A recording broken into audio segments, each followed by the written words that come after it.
Hey, you've got Brad and Mike here with the Office of the CISO. Today we're going to talk about GRC director roles. So stay tuned. Do that.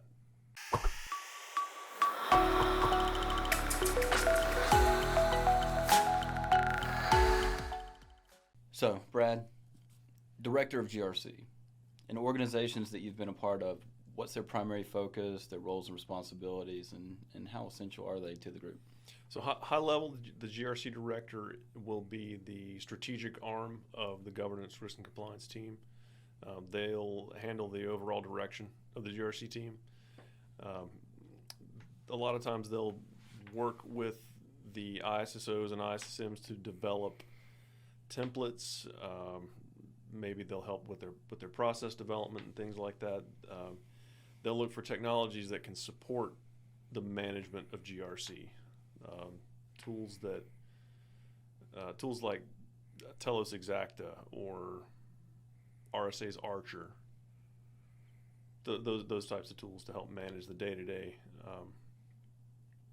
interaction with compliance documentation. Which in itself is a mountainous event. Beastly. Yeah, the tools that I've seen that we've used in the past, they're very complex. They typically have to have an individual or individuals that own the actual technology themselves. So it's usually not something you can just plug and play.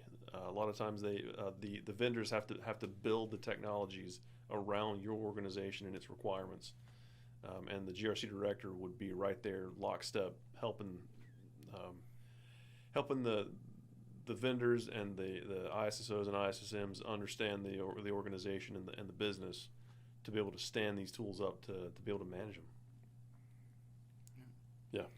Yeah.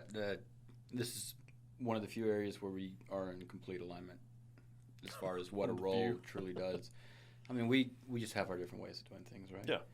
But yeah, a director of governance, risk, and compliance, they are the head end of the GRC side. The Right. ISSOs and the ISSMs report to them, and they really are a strategic. They do all the strategery. Every of the strategery, yeah. They, because without them, the policy doesn't make sense for the organization. Mm-hmm.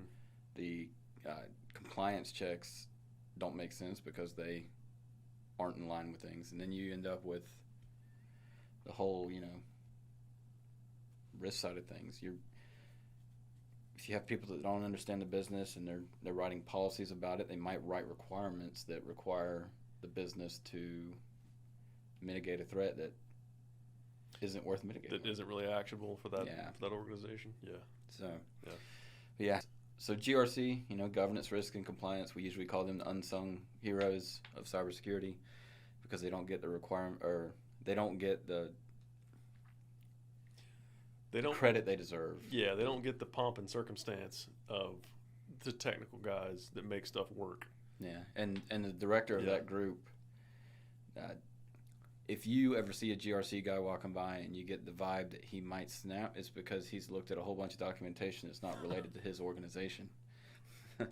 Or he's dealt with ISSOs that won't write it right, or ISSMs that won't implement it right. Yeah. So, Yeah. flip it. Yeah, Yeah, that's ISSOs okay. that won't develop it, and ISSMs that, I don't know. That aren't writing it right. I got you, man. You know what I mean. I mean what you knew. Yeah. So, yep, Director of Governance, Risk, and Compliance. A very important role, does a whole lot for especially big organizations, and of course, essential in what we do every day. So, if you like the video, do us a favor, hit the like button. If you haven't already, hit subscribe. And of course, tap that little notification bell. That lets you know when we push out new videos. As always, we look for the comments in the section so we can help drive videos based on what you want to learn about, and we'll go from there.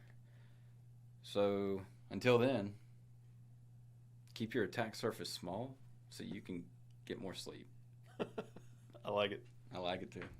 See you next time. Put it on a t-shirt.